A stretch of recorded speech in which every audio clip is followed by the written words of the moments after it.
Mes frères, bonsoir. Je viens vers vous ce soir pour vous parler d'un problème, d'une question concernant la fameuse parabole du riche et du pauvre Lazare. En effet, certains insistent sur le fait que le riche ne serait pas, dans cette parabole bien connue, en enfer, mais au purgatoire. Vous vous souvenez de cette parabole ?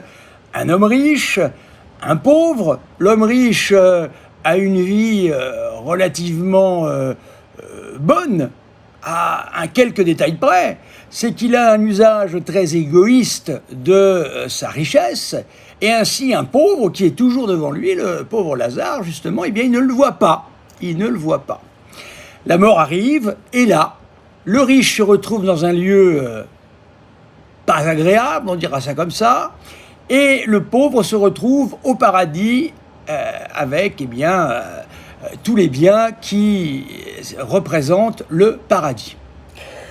Alors, certains disent que donc le riche serait au purgatoire et d'autres disent que le riche serait en enfer. Et il nous faut pour cela nous appuyer sur Benoît XVI. Alors je vous lirai deux textes de Benoît XVI. Le premier est un texte de l'Angélus, Castel Gandolfo, le dimanche 30 septembre 2007. Vous pouvez le trouver facilement sur le site du Vatican. Aujourd'hui, l'évangile de Luc présente la parabole de l'homme riche et du pauvre Lazare, 16, 19, 31. Le riche incarne l'utilisation injuste des richesses de la part de celui qui les utilise pour un luxe effréné et égoïste, pensant uniquement à sa propre satisfaction, sans se soucier le moins du monde du mendiant qui se trouve à sa porte. Le pauvre, en revanche, incarne la personne dont Dieu seul s'occupe. Contrairement au riche, il a un nom, Lazare, abréviation de Éléazar, qui signifie vraiment, précisément, Dieu l'aide. Dieu n'oublie pas celui qui est oublié de tous. Celui qui ne vaut rien aux yeux des hommes est précieux aux yeux du Seigneur. Le récit montre comment l'iniquité terrestre est renversée par la justice divine. Après la mort, Lazare est accueilli dans le sein d'Abraham, c'est-à-dire dans la béatitude éternelle, alors que le riche finit en enfer, nous dit Benoît XVI. Je répète, le riche finit en enfer. En proie à la torture, il s'agit d'un nouvel état de choses sans appel et définitif. C'est donc pendant sa vie qu'il faut se repentir, le faire après ne sert à rien. Deuxième lettre, ou plutôt deuxième discours de Benoît XVI. Nous sommes à Castel Gandolfo toujours, 3 ans plus tard, le 26 décembre 2010. Chers frères et sœurs, dans l'évangile de ce dimanche, Luc 16, 19, 31, pas de surprise, nous connaissons cette référence, Jésus raconte la parabole de l'homme riche et du pauvre Lazare. Le premier vit dans le luxe et dans l'égoïsme, et quand il meurt, il finit en enfer. Voilà. Donc vous voyez dans ces deux Angélus, dans ces deux discours de Benoît XVI nous dit très clairement que le riche, est en enfer. Je voudrais insister avec vous, avec ce que dit Benoît XVI. Tout d'abord, il est en enfer. Voilà. Deuxièmement, il est en proie à la torture, ce qui veut dire qu'en enfer, il n'y a pas simplement la peine du dent, c'est-à-dire la séparation d'avec Dieu, mais il y a également la peine du sens. Il s'agit d'un nouvel état de choses, sans appel et définitif.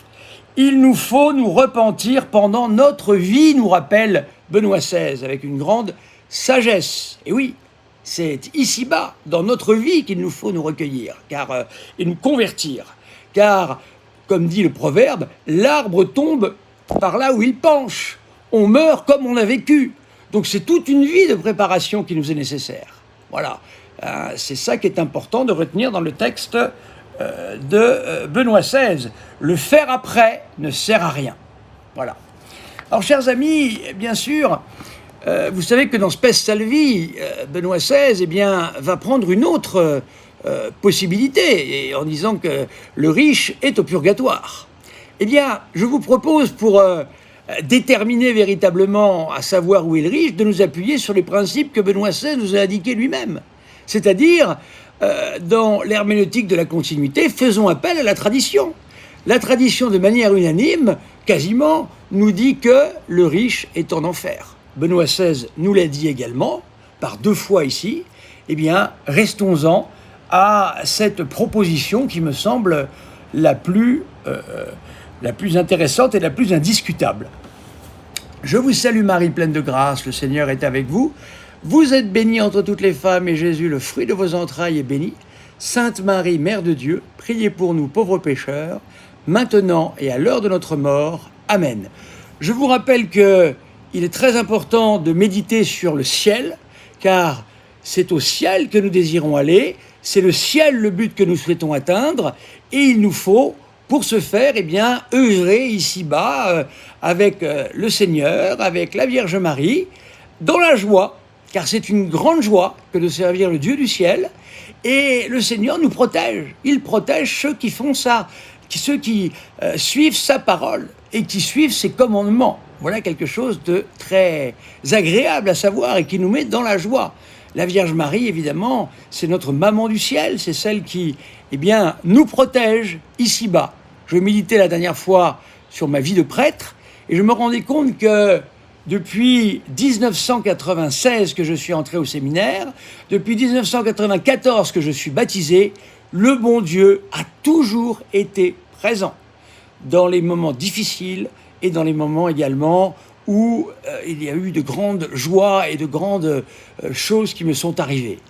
Remercions-le, vraiment notre Seigneur est merveilleux, la Vierge Marie également est toujours là. Écoutez, cette vie est formidable. Quels que soient les événements qui se déroulent, nous sommes sûrs d'avoir un secours du haut du ciel. Merci chers amis et que le bon Dieu vous bénisse, le Père, le Fils et le Saint-Esprit. À bientôt.